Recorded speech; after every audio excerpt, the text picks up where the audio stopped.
Okay, so what we have here is we have quadratic that we need to go ahead and solve. And whenever we're solving these, no matter what method we're using, we always need to set this equation equal to 0.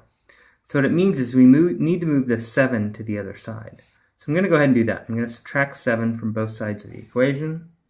Leaves us with this. None of this here has changed. We just took 16 minus 7 is 9, and 7 minus 7 is 0. Now, when we're dealing with a fraction, it's not always really pretty. So what we can do is we can do this thing called clearing a fraction. We look at the lowest common denominator. And remember, 9 is a fraction. It's 9 over 1. Okay.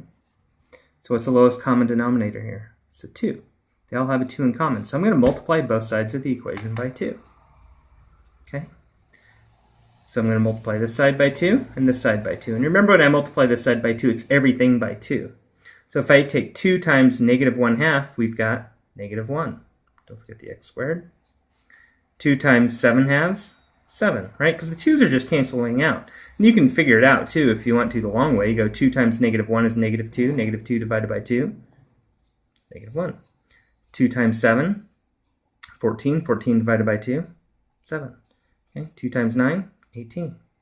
Now we have nice whole numbers that we can work with, and you can use whatever method you want at this point. We could try factoring, or we could try using the quadratic formula depending on which section you're in.